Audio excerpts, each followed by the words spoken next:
As you know, the local elections are coming up on the 7th of June this year, and as far as I know, the last date to register to vote is Friday, the 17th of May.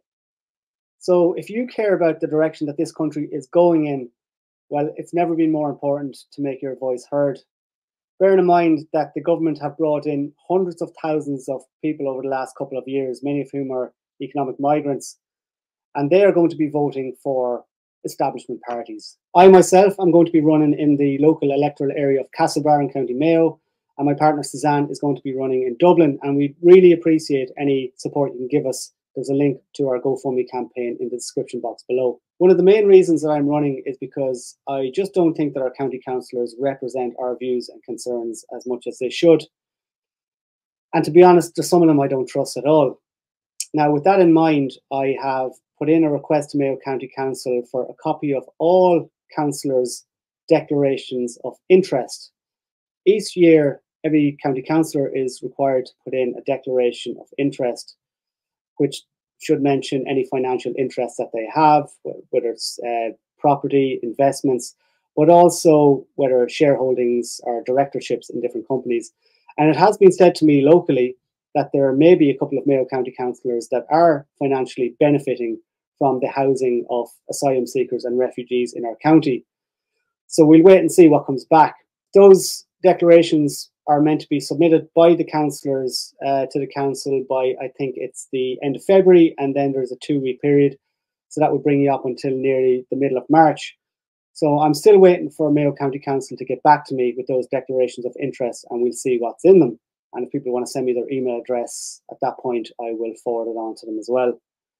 Now, just because something may not show up on one of these declarations of interest doesn't necessarily mean that they don't, or that they aren't financially benefiting from housing some of these people.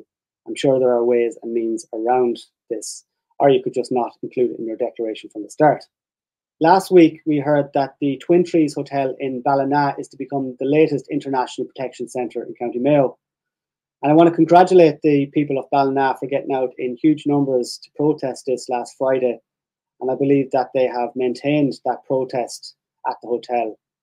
And I want to wish them all the best, because we need to start standing up for our communities. They're raising valid concerns that have been constantly ignored by the government. And to be honest, the time for communication with communities is over. And then when there is any pressure put on the government, they say, oh, it's only women and children. But I'm afraid it's too late for that now as well, because we simply don't believe these lies anymore. And even if it was only women and children at this stage, it doesn't matter, because Ballina is full, Mayo is full, Ireland is full. That's just a fact. So that's the situation in Ballina. Now, what I would like to know is, what interaction or cooperation has there been between Mayo County Council and Roderick O'Gorman's Department of Integration in relation to this new IPAS centre? Because we know a couple of months ago there was a motion passed by Mayo County Council to cease cooperation with the department. So I would really like to know, has there been any communication between Tom Gilligan or any other staff in Mayo County Council with the department in relation to this hotel being converted, this new IPAS centre? I did a Freedom of Information request a couple of months ago to Mayo County Council, looking for all the email communications between Director of Services Tom Gilligan and Roderick O'Gorman's department in relation to IPAS and refugee accommodation for the time period of the start of January 2023 until the end of January 2024. Now, unfortunately, a lot of the important information, like the people involved and buildings and addresses that are being proposed for accommodation for asylum seekers and refugees, unfortunately was all redacted. So we don't know any of those important details. And the reasons given for redacting this information is as follows, if you just bear with me here. 3 main reasons, I said, is it could prejudice ongoing negotiations and disclose positions taken by government agencies. It could reasonably be expected to prejudice or impair the security of buildings. And finally, it could reasonably be expected to endanger the life or safety of individuals. There you go. I think that last reason is fairly ironic, basically. They don't want to tell us about these buildings that are being converted into IPAS accommodation because it might reasonably be expected to endanger the life or safety of individuals. Yet by putting all these asylum seekers, as we say, many of whom have come here destroying their documents, by putting these people into our communities, they're actually possibly endangering the lives of local people that have lived here all their life and their families for generations. So that's the way the council view things. I view things differently. I think we need to know what buildings are being proposed and who's behind these buildings and who's making all the money. If anyone wants a copy of that FOI that I received from Mayo County Council, please send me a private message on any of my platforms and just send me your email address and I will forward that FOI to you. Also, by the way, just going back to talking about the councillors earlier in their annual declarations of interest, if anyone has any information on any councillors who may be financially benefiting from what's going on, please again get in touch with a private message. Following on from that issue of safety being brought up in that FOI request, I also want to talk about safety for a minute here. My concerns are over the amount of times that the Gardaí have been called to various IPAS centres. I'm specifically talking about our centre here in Brafey, down at Brafey House Hotel. Now, what I've done is I've sent an email to Councillor Al McDonnell. He is also the he's also the chair of the Joint Policing Committee. And I've asked him in an email about a report. Has there been or will there be a report regarding safety concerns at IPAS and refugee centres? Like how many times have the Gardaí been called there? For what sort of crime? Any serious crime? Because these are things we need to know if we're living in the community. So I've sent that email. Now, I've sent emails before to Councillor McDonnell and I've never got a response. So if this is something you're concerned about, maybe you'll send him an email as well and see if he'll reply to you. Now, I just want to give you a quick update on a local Mayo homeless man, Eddie Staunton, who you may remember I did a live stream with a couple of weeks ago when he was sleeping outside Mayo County Council.